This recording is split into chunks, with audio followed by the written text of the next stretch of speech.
And there also seems to be a growing divide when it comes to the cost of COVID-19 tests and masks and who ultimately has access to them. Plus, questions about just how long should you actually wear the same mask. Well, here to talk about this is emergency medicine physician Dr. Owais Durrani. He is joining me now from Houston. Dr. Durrani, thank you so much for being with us today. I want to start first by talking about access to testing. We know the Biden administration is now taking orders for COVID-19 tests, which people can use at home. I'm going to put it out there. The new website is covidtest.gov. So, doctor, how much of an impact do you think this new tool will have right now during this pandemic? Yeah, thanks for having me today. I actually ordered my tests right before this conversation, and it was quick and easy. And so I encourage everyone to do that.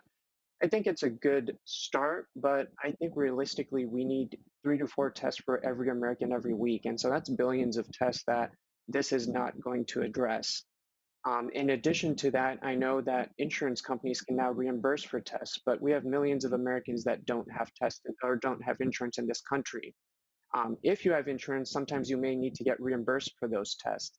And so a lot of people are not going to have the money up front to pay for them and then wait for a reimbursement.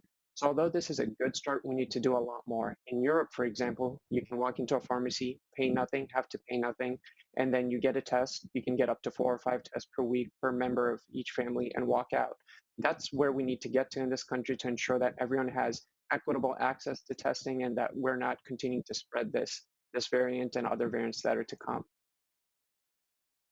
Yeah, I'm glad you brought that up. I was going to ask you about that because does that mean if we're seeing people who don't have the access to getting tested and there are differences across economic lines and backgrounds, does that mean then that you're going to see in parts of the country higher rates than you are in others where they are able to more readily get those tests?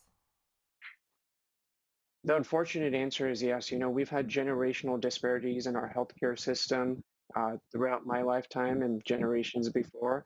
And unfortunately, this pandemic has worsened those and really put a magnifying glass on those.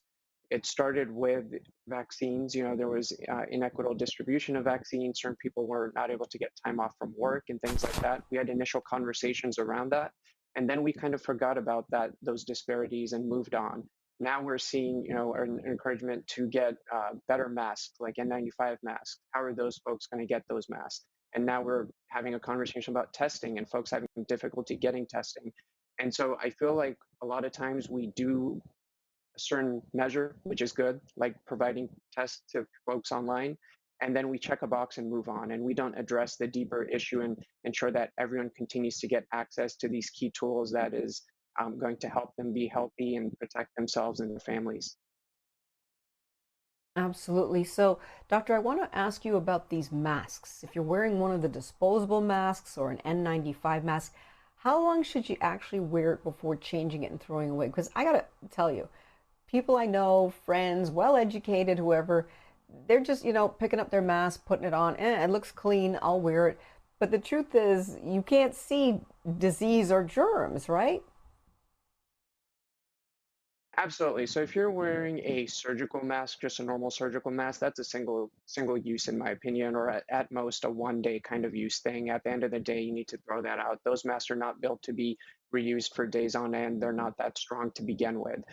The recommendation from the health community, and finally it appears the CDC and the federal government, is to wear an N95, K95, or K94 mask. Now those can last longer. They may say single use on them, but those were all initially approved for hospital use. And so initially, if I go into a patient's room and I wear it, I don't want to pass on whatever may be on that mask to the next patient I see. And so that's why it's a single use in that scenario.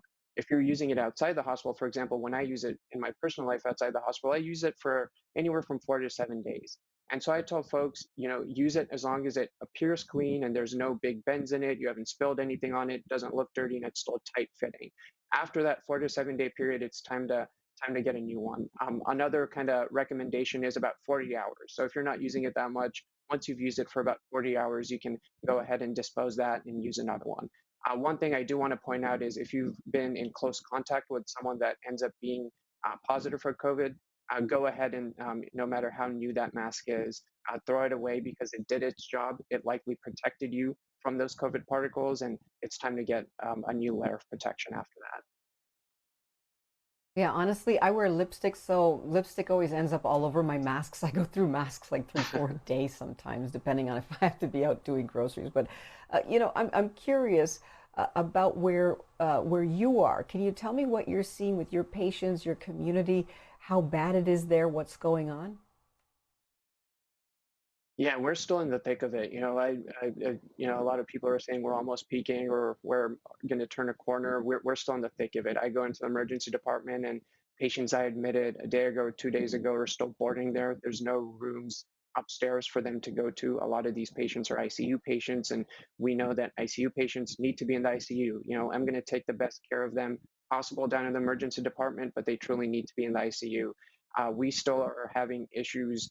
I work in Houston. We have lots of outer lying rural communities that are trying to call us and get patients transferred because they need the specialist care that our hospital has. But unfortunately, in a lot of circumstances, we have to say no because we just simply don't have the room.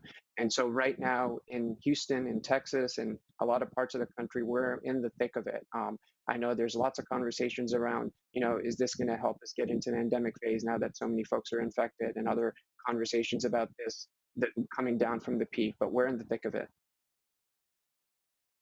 Yeah, it's sad to hear that. I'm hearing that from other doctors around the country as well. Thank you so much, Dr. Durrani. We appreciate you taking the time to be with us here on BNC, and thank you for what you do as a healthcare provider. Take care. And close to 200 million people now have access to a COVID-19 digital vaccine card. The Smart Health Card is rolled out in some states across the country. The vaccine cards include your name, your date of birth,